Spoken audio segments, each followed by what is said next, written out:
2 weeks after their 35th wedding anniversary, she discovered he was sleeping with someone else. 1 hour after learning who it was, she vanished. No body, no goodbye, just silence. Lena Carter believed in forever. Not the fairy tale kind. The kind built on decades of shared coffee cups, inside jokes that only made sense to them, and the comfortable silence that comes when you've memorized every expression on someone's face. 35 years, 2 children, a mortgage paid off, a garden they planted together each spring. She thought she knew Daniel better than anyone. But lately, something had shifted. It started small. The way he'd glance at his phone and immediately flip it face down when she entered the room. How he'd shower the moment he came home from work every single day, even though he'd never been particular about hygiene before. Then came the excuses. Late meetings that stretched into midnight. Weekend golf trips that left him exhausted instead of relaxed. And that new cologne, sharp, expensive, nothing like the drugstore brand he'd worn for decades. When Lena asked about it, Daniel smiled that tired smile she'd grown to hate. "You worry too much, Len. I'm just stressed with work." But stress doesn't explain the perfume. She found it one morning while doing laundry, a scent clinging to his shirt collar. Floral, sweet, young, not hers. Her hands trembled as she held the fabric to her nose, breathing in evidence of a reality she wasn't ready to face. That's when the fear started, not loud and obvious, but quiet and persistent, like water dripping into a glass that's already too full. If you've ever felt that gut instinct that something's wrong but couldn't prove it, you know exactly how she felt. Subscribe now. I'm racing to hit 500 subscribers by December 31st, and I need your help. Please don't let this story end here. Lena tried convincing herself she was paranoid. Marriages change after 35 years. People evolve, routines shift. Maybe this was normal. But then she found the hair clip. It was tucked inside the glove compartment of Daniel's car. A delicate silver pin with a tiny heart charm dangling from it. The kind of accessory a younger woman would wear. Trendy, cute. Nothing Lena would ever own. She stood in the garage holding that clip for 20 minutes, her mind racing through possibilities she didn't want to consider. Who did this belong to? Why was it in his car? How long had it been there? The rational part of her brain screamed that it could be innocent, a coworker who left it behind, a client who forgot it. But the part of her that had been married for 35 years knew better. Intuition doesn't lie. It just waits for you to listen. That night, while Daniel slept beside her, Lena stared at the ceiling and felt something she'd never experienced in their marriage. Fear, not of losing him, but of discovering the truth. She had no idea how deep the betrayal actually went. If you're not subscribed yet, what are you waiting for? Help me reach 500 by the end of December. Tap that button before the next revelation destroys everything. The breaking point came 3 days later. Daniel was in the shower when his phone buzzed on the nightstand. Lena glanced at it instinctively, and her entire world tilted. A message preview glowed on the lock screen. V. Can't wait to see you tonight. I miss you. No last name. Just V. Lena's breath caught in her throat. Her fingers moved before her mind could stop them, reaching for the phone, trying to unlock it. But it locked before she could see more. Her heart pounded so violently she thought it might break through her ribs. Who is V? What does "I miss you" mean? How long has this been happening? She wanted to scream, to throw the phone against the wall, to storm into the bathroom and demand answers.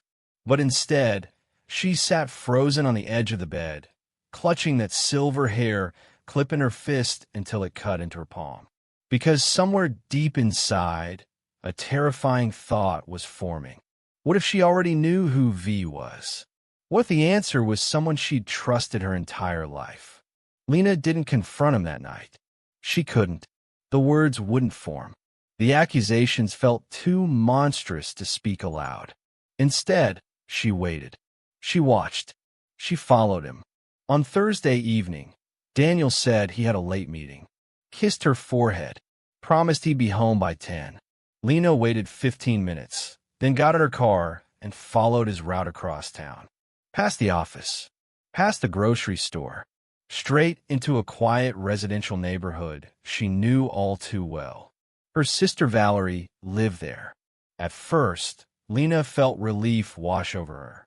Maybe he was planning a surprise. Maybe this was all a misunderstanding.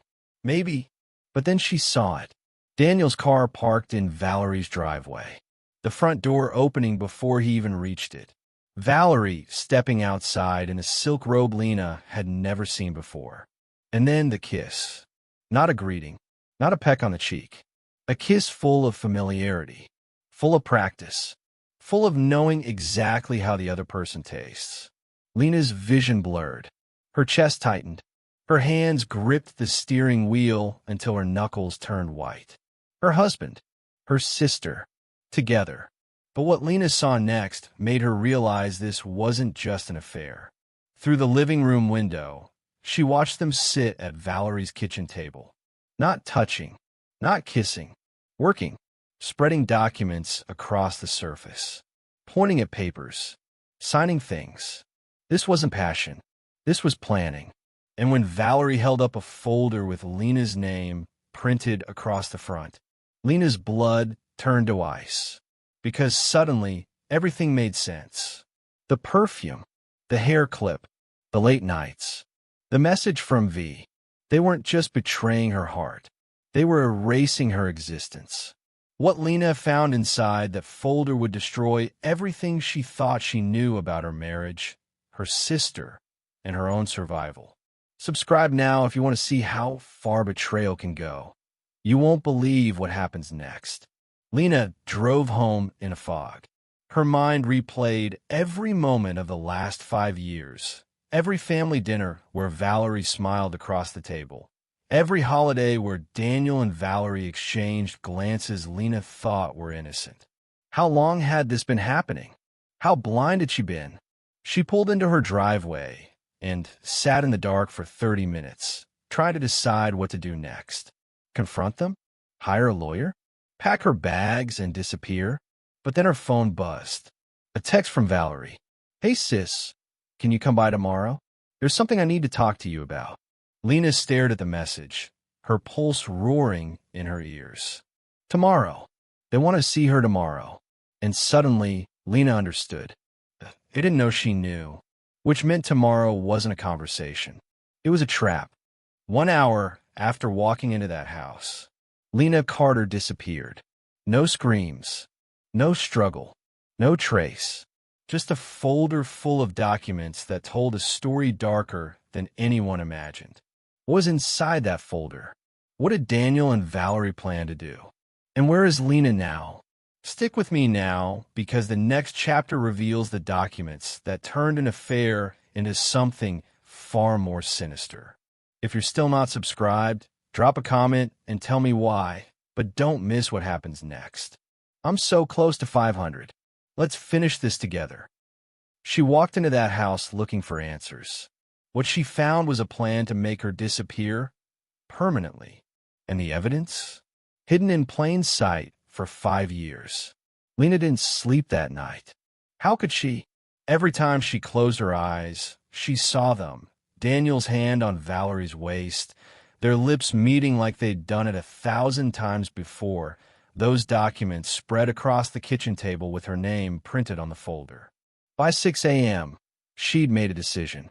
She wouldn't confront them. Not yet. She needed proof. Real, undeniable evidence that could protect her when everything exploded. So while Daniel showered and dressed for work, Lena did something she'd never done in 35 years of marriage. She broke into his office, the room he always kept locked. The space he claimed was just boring financial stuff whenever she asked about it. Her hand shook as she picked the lock with a bobby pin, a skill she'd learned from a YouTube video at 3 a.m. while Daniel slept beside her, completely unaware his wife was planning her own investigation. The lock clicked open. Lena stepped inside. and immediately her stomach dropped. The office wasn't messy. It was organized, methodical, too organized. A filing cabinet stood against the wall, each drawer labeled with surgical precision. Insurance, property, accounts, estate. Lena's hands trembled as she opened the first drawer. Inside, she found folders, dozens of them, all recent, all containing documents she'd never seen before. The first one made her pause. Life insurance policy. Lena Marie Carter. She pulled it out, her eyes scanning the pages. Policy amount, $3.2 million. Beneficiary, Daniel Carter, primary. Valerie Morgan, secondary. Date updated, 6 months ago. Lena's breath hitched. She didn't remember signing this. She didn't remember any conversation about updating their life insurance.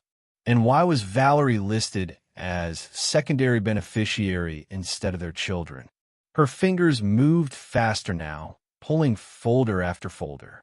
Joint bank account, opened without Lena's knowledge. Daniel Carter and Valerie Morgan.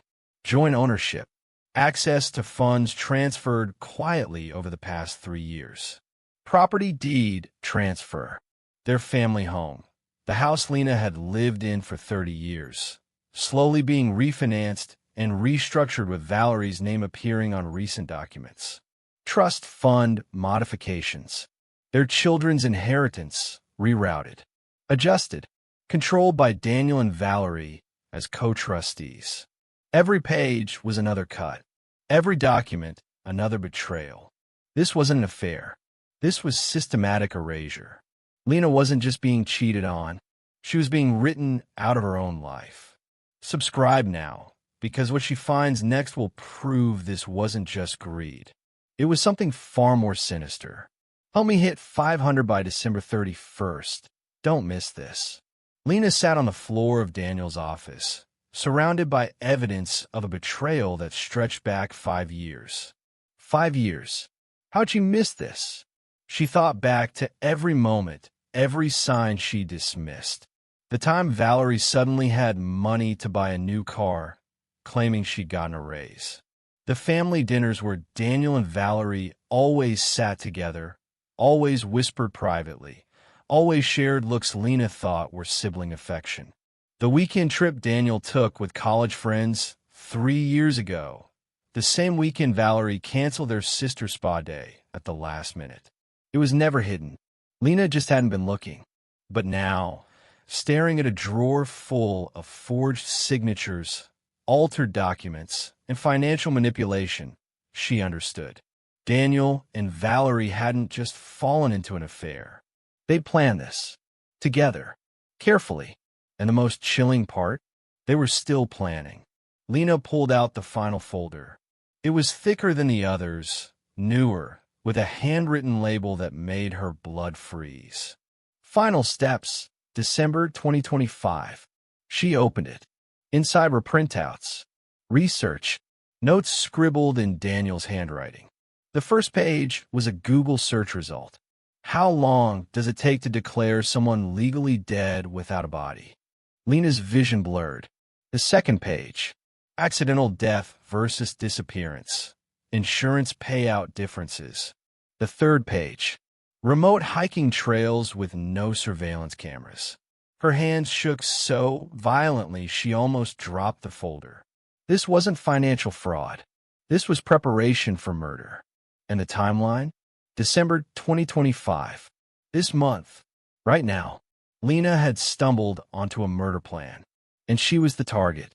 If you're not subscribed, do it now, because what happens in the next 48 hours will determine whether Lena survives.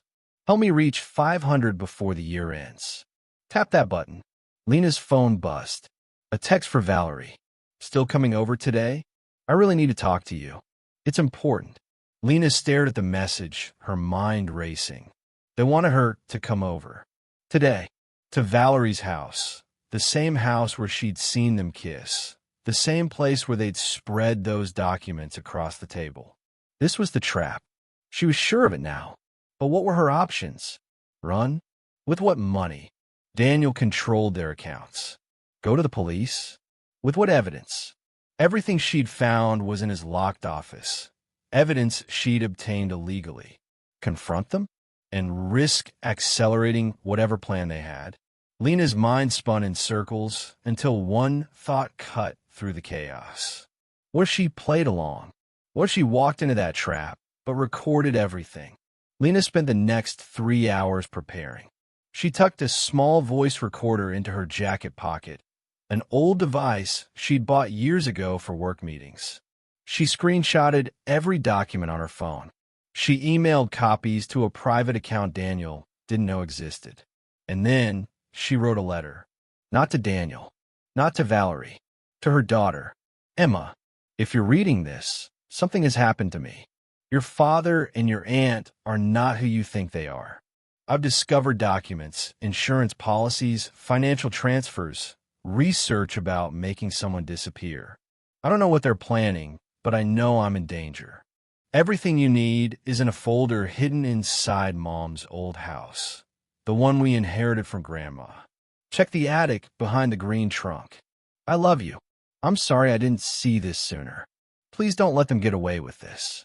Mom. She sealed the letter, addressed it, and left it on her kitchen counter with instruction for the mailman to deliver it if she didn't return by 6 p.m.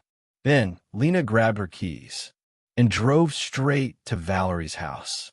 Lena had no idea if she'd survive the next hour, but she was about to walk into the lion's den with a recorder and a plan. Subscribe now, because what Valerie says next will blow this case wide open. I'm racing to 500 by December 31st. Please don't let me down.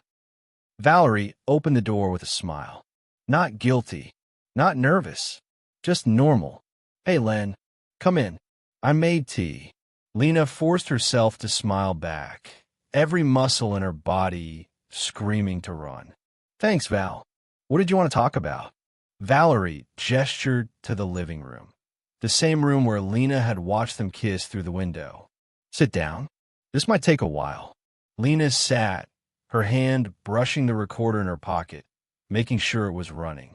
Valerie sat across from her, holding a mug of tea, her expression shifting into something Lena had never seen before. Pity. Lena, I've been wanting to have this conversation for a long time. Lena's heart pounded. What conversation? Valerie sighed, setting down her mug. About Daniel. And me. And us. The room fell silent. Lena's voice came out steadier than she felt. What about you? Valerie leaned forward, her eyes soft, almost sympathetic. We didn't mean for it to happen, Len. It just did. There it was. The confession. Lena's hands clenched in her lap, but she kept her face neutral. How long? 5 years. The number hit like a punch. Lena swallowed. 5 years. And you're telling me now because... Valerie's expression shifted again, this time into something colder. Because it's time. Time for what? Valerie stood, walking to the mantel, her back to Lena. Time for you to let go, Lena. Daniel's not happy. He hasn't been for years. And honestly, neither have you. Lena's pulse roared in her ears. So you're asking me to just walk away? Valerie turned, her face unreadable. I'm asking you to make this easy. For everyone.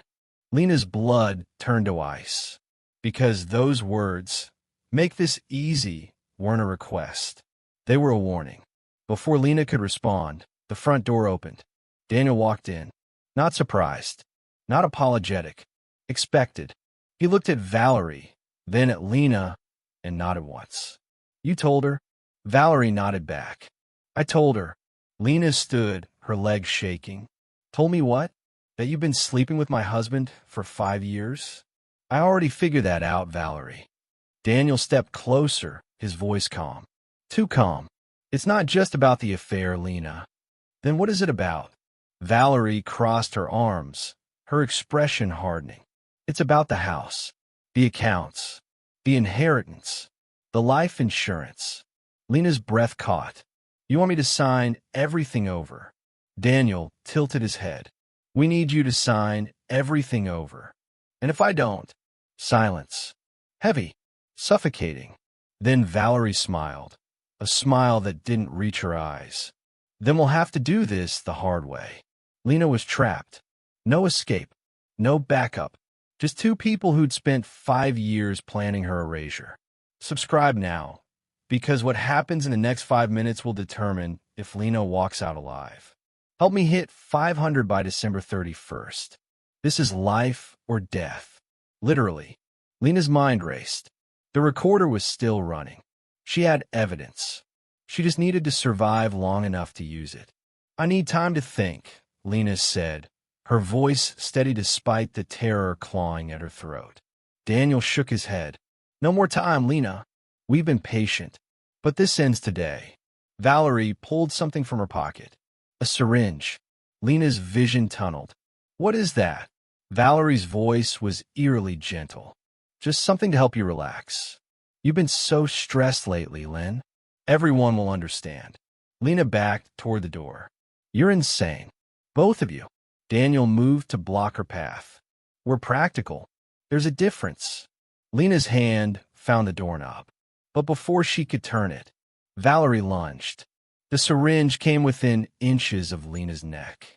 But Lena twisted, slamming her elbow into Valerie's ribs. Valerie stumbled back, gasping. Daniel grabbed Lena's arm, but she wrenched free, throwing open the door and sprinting into the street. Behind her, she heard Daniel shout, "She has the recorder. Get her!" Lena ran faster than she'd ever run in her life. Her car was parked 2 blocks away. She could hear footsteps pounding behind her. Closer, closer. She reached her car, fumbled with the keys, threw herself inside, and locked the doors just as Daniel's fist slammed against the window. Lena, open the door. She started the engine, her hands shaking violently. And as she peeled away from the curb, she saw Valerie standing in the street, phone pressed to her ear, watching Lena disappear into the distance. Lena escaped. But Daniel and Valerie aren't done. And what they do next will force Lena to make an impossible choice. Run forever or fight back. Subscribe now if you want to see how this ends. I'm so close to 500 by December 31st. Let's finish this story together. Lena drove until her hands stopped shaking. Then she pulled into an empty parking lot and checked her pocket. The recorder was still there, still running. She had their confession, their threats, their plan. But as she sat alone in her car, one terrifying thought consumed her. Daniel and Valerie had spent 5 years preparing for this. They had money, resources, connections. And Lena? She had a voice recording and a letter. Was it enough? Or had she just made herself a bigger target? Her phone buzzed. A text from Daniel. You made a mistake, Lena. Come back. We can still fix this. Then another text. This time from Valerie. You can't run forever, sis. We'll find you. Lena stared at the messages, her heart pounding. Then she made a decision. She wasn't running anymore. She was going to war. 1 hour after escaping, Lena Carter walked into a police station with a recorder, a folder full of documents, and a story no one would believe. But what she didn't know was this. Daniel and Valerie had already been there, and they told a very different story. One that made Lena look dangerous, unstable, guilty. Chapter 3 reveals the final twist that no one sees coming. If you're still not subscribed, comment below and tell me who you think is telling the truth, Lena, Daniel, or Valerie. Help me hit 500 subscribers by December 31st. Don't let this story end without answers. It is time we started holding the right people accountable. She walked into the police station with proof of a murder plot, but they already had a warrant for her arrest because the real killer had been playing victim the entire time. Lena pushed through the glass doors of the Riverside Police Department at 9:47 p.m., clutching the recorder in one hand and her phone in the other. Her hair was disheveled, her mascara smudged from tears, her hands still trembling from the adrenaline of her escape. She must have looked exactly like what she was. A woman running for her life. "I need to report an attempted murder," Lena said to the officer at the front desk, her voice cracking. "My husband and my sister just tried to kill me." The officer, a middle-aged man with tired eyes, looked up from his computer, but he didn't look surprised. He looked prepared. "Lena Carter?" Her blood went cold. "Yes. How did you?" "Ma'am, I need you to stay calm and come with me." "What?" "No, you don't understand. I have evidence. I have a recording." Two more officers appeared from side hallway. One of them spoke gently, but his hand rested on his holster. "Mrs. Carter, your husband filed a report 3 hours ago. He's very worried about you." Lena's world tilted. "He what?" The officer stepped closer. "He said you've been acting erratically, that you made threats against him and your sister, that you broke into his office and stole private documents." "That's not. He's lying. They tried to kill me." "Ma'am, we need you to calm down. I have proof. Listen to the recording." But even as she pulled out the recorder, she saw it in their eyes. They didn't believe her. They believed Daniel. Lena was being framed, and the two people who tried to kill her had already painted her as the villain.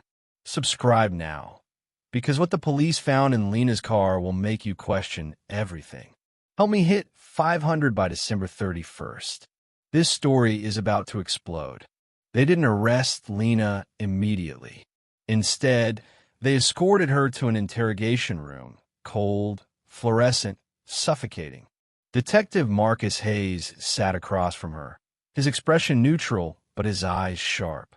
"Mrs. Carter, I want to help you, but I need you to be honest with me." Lena's voice shook. "I'm being honest. My husband and my sister have been having an affair for 5 years. They've been stealing from me, manipulating documents, planning my murder. I found proof. It's all in his office." Hayes nodded slowly, pulling out a tablet. "We sent officers to your home. They did find documents in your husband's office." Relief flooded through Lena. "See? I told you. Documents showing that you've been transferring money out of joint accounts into a private offshore account." Lena's breath caught.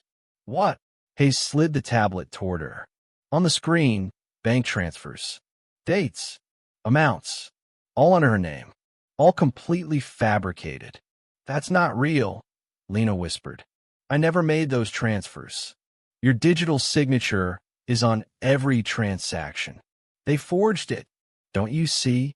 They've been planning this for years." Hayes leaned back.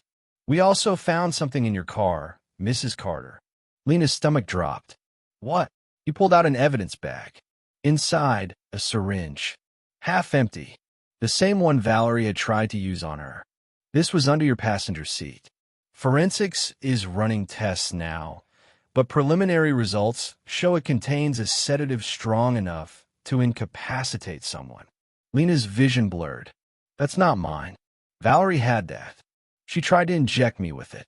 "So you're saying your sister attacked you with a syringe, and then you somehow ended up with it in your car?" "Yes. I must have grabbed it during the struggle. I don't know, but it's not mine." Hayes studied her face. "Mrs. Carter, I've been doing this for 23 years, and I've seen a lot of spouses try to hurt each other. But what I'm seeing here, it looks like you were planning something. And when your husband discovered it, you panicked." No, that's not what happened." "Then why did you break into his locked office?" "Because I knew something was wrong." "Why did you steal private financial documents?" "Because they were erasing me from my own life." "And why?" Hayes leaned forward, his voice dropping. "Did your sister call 911 2 hours ago, saying you showed up at her house, threatened her, and tried to attack her with a weapon?" Lena's world shattered. "She what?" Everything Lena did to protect herself was being twisted into evidence against her. If you're not subscribed yet, do it now, because the recording she has might be the only thing that saves her. Help me reach 500 by December 31st. Don't let her fight this alone. Lena slammed the recorder onto the table. "Listen to this." It's proof. It's everything. Hayes picked it up, examined it, then pressed play. Static crackled through the speaker. Then voices. Valerie's voice. We didn't mean for it to happen, Len. It just did. Lena's voice. How long? Valerie. 5 years. Hayes listened intently, his expression unreadable. Then Daniel's voice entered the recording. It's not just about the affair, Lena. Lena, then what is it about? Valerie, it's about the house, the accounts, the inheritance, the life insurance. Lena exhaled shakily. See? They admit it. They admit everything. But Hayes didn't react the way she expected. He stopped the recording and looked at her with something close to pity. Mrs. Carter, do you hear what I hear? I hear a confession. I hear your sister and your husband admitting to an affair, which, while morally questionable, isn't illegal. But the life insurance, the financial manipulation, they mention those things, but they never explicitly say they were planning to harm you. In fact, Hayes rewound the recording. Listen to this part again. Daniel's voice. We need you to sign everything over. Lena's voice. And if I don't? Silence. Then Valerie. Then we'll have to do this the hard way. Hayes paused it. What does the hard way mean to you? It means they were going to kill me. Or it means they were going to file for divorce and fight you in court. Which, again, isn't illegal. Lena felt the walls closing in. But Valerie had a syringe, which we found in your car. Because I took it from her. Or because you brought it with you, planning to use it on them, and they defended themselves. Lena's voice broke. You're not listening to me. I am listening, Mrs. Carter. And what I'm hearing is a woman who discovered her husband's affair, became obsessed with financial documents, broke into his office, and showed up at her sister's house with a sedative. That's not what happened. But even as she said it, Lena realized. That's exactly what it looked like. Daniel and Valerie had orchestrated this perfectly. Every move Lena made to protect herself had been anticipated. Weaponized. Turned against her. Lena was losing. And the two people who tried to kill her were about to walk free. Subscribe now, because what Lena does next will either save her life or destroy it. Help me hit 500 by December 31st. We're almost there. Lena sat in that interrogation room for 3 hours. They didn't charge her. Not yet, but they didn't let her go either. Finally, Detective Hayes returned with a cup of coffee and a folder. Mrs. Carter, I want to show you something. He opened the folder. Inside, printed text messages between Lena and an unknown number. Messages she'd never sent. I can't keep living like this. If he won't leave, I'll make him leave. I know how to make it look like an accident. Lena's hands went numb. I never sent those. They came from your phone number. Then they hacked my phone. Hayes closed the folder. Mrs. Carter, I'm going to be straight with you. Right now, the evidence suggests you were planning something dangerous. Your husband and sister are willing to file a restraining order, but they're also willing to drop everything if you agree to seek help. Seek help. Psychiatric evaluation. Voluntary commitment. 30 days. Lena laughed, a hollow, broken sound. You want me to admit I'm crazy. I want you to have options. My only option is proving they're lying. Hayes leaned forward. Then prove it. Show me something concrete.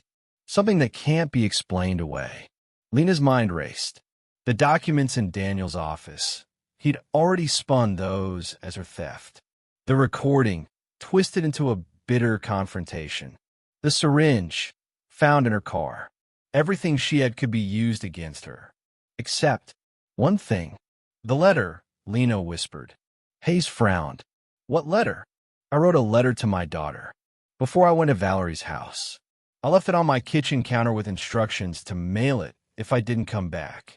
Hayes studied her. What did the letter say? Everything. The affair. The documents. The plan. And I told her where to find the original documents. At my mother's old house. And where is this letter now? Lena checked her phone. 6:47 p.m. Her heart sank. It should have been mailed by now. Everything depended on one letter. One piece of evidence Daniel and Valerie didn't know existed. Subscribe now, because if that letter reaches Lena's daughter, everything changes. Help me hit 500 by the end of December. We're in the final stretch. Hayes made a call. 10 minutes later, a uniformed officer walked in holding an envelope. Lena's heart stopped. We intercepted this at the post office. Flagged it based on the open investigation. Hayes opened it, read it silently, then looked at Lena with an expression she couldn't read. Mrs. Carter, this letter describes everything you've told me. The affair, the financial manipulation, the life insurance, and it directs your daughter to your mother's house. See, I told you, but there's a problem. Lena's breath caught. What problem?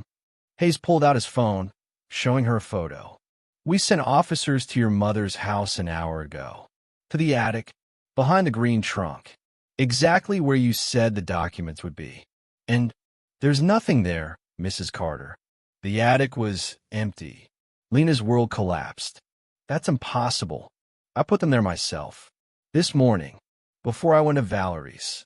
Then someone removed them. Daniel, Lena whispered. He must have gone there after I escaped.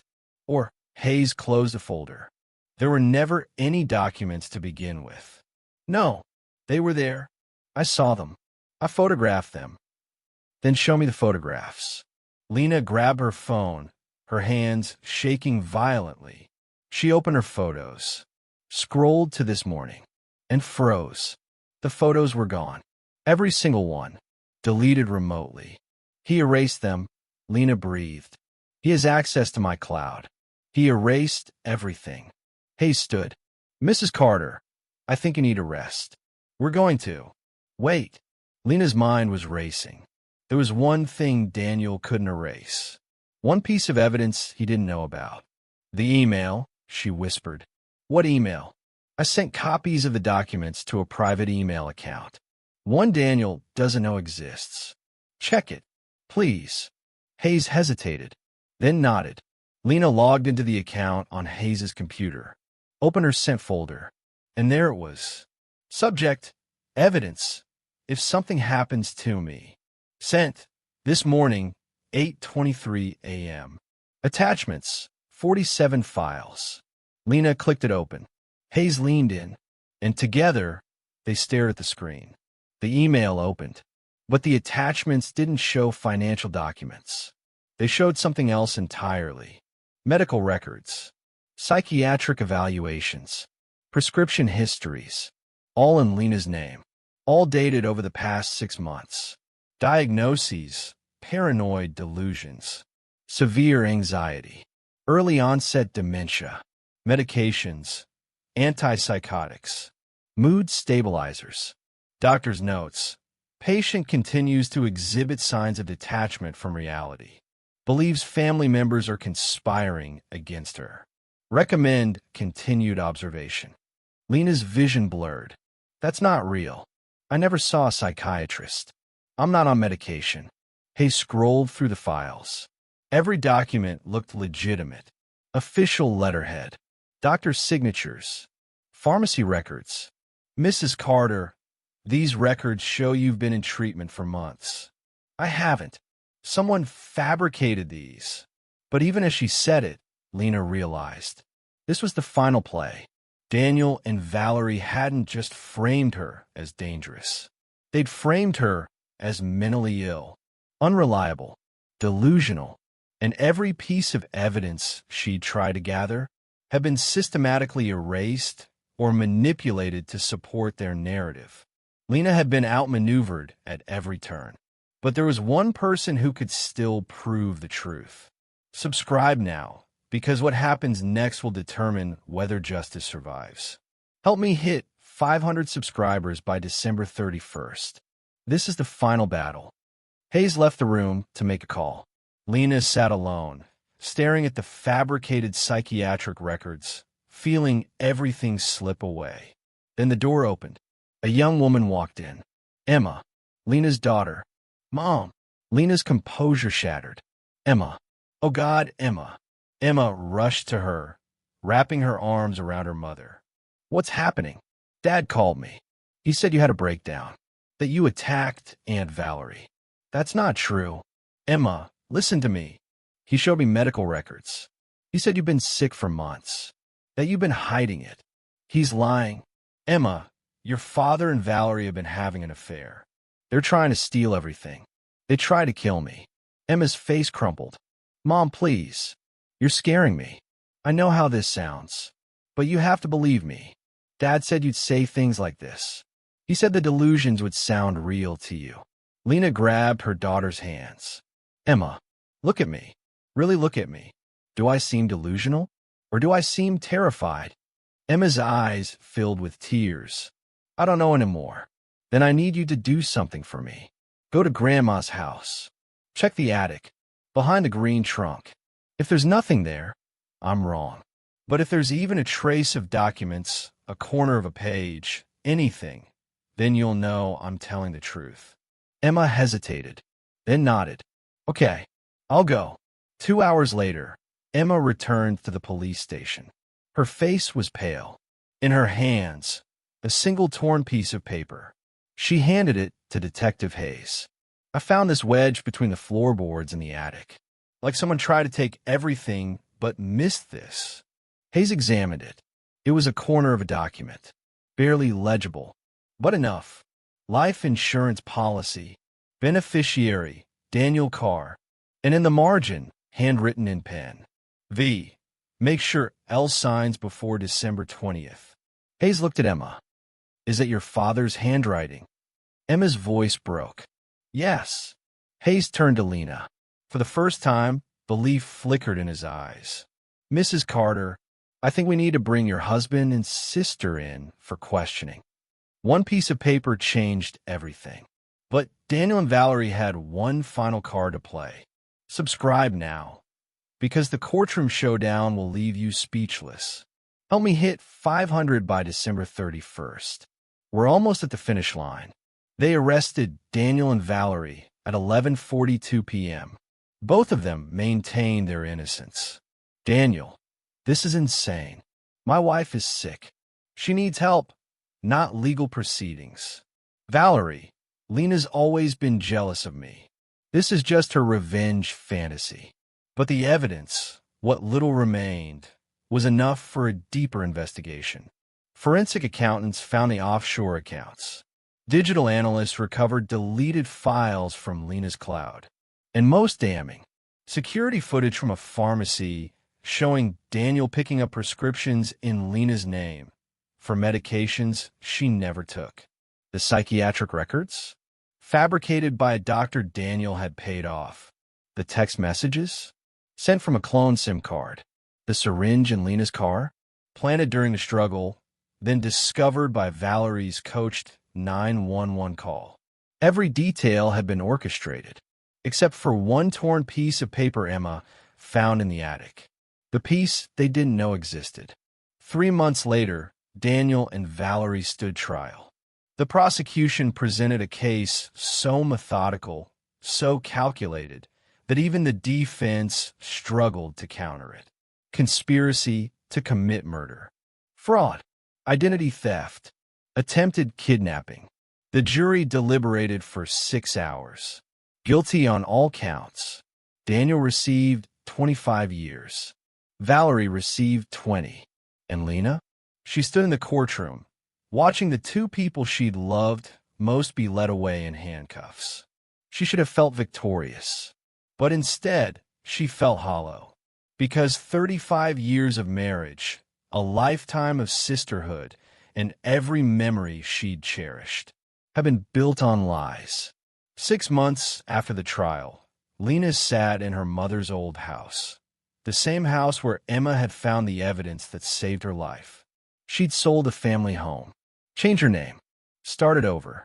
Emma visited every weekend, and slowly, painfully, Lena began rebuilding a life that felt like hers.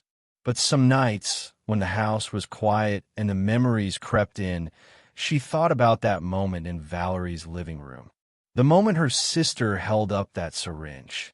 The moment her husband blocked the door. The moment she realized the two people she trusted most wanted her dead, and she wondered, how many other people are living with strangers? Sleeping beside someone who's already planned their ending? Trusting someone who's counting down the days? Lena survived because she listened to her instincts. If you've ever felt that something was off, that someone close to you wasn't who they seemed, trust that feeling. Subscribe now. Help me cross 500 by December 31st. Share this story, because someone out there might need to hear it. And if you're still here, drop a comment. Would you have seen the signs? Or would you have trusted them until it was too late? Lena Carter was almost erased, not by violence, but by paperwork, manipulation, and two people who knew her well enough to destroy her. She walked into a trap, but she walked out alive. Some stories don't end that way. This one did. Barely. If you made it to the end, thank you so much, and please like, comment, share, and subscribe. Help this video reach as many people as possible. Also, help me reach my 500 subscribers goal. I will truly appreciate if you do. I am your host, Christian, and as always, until next time.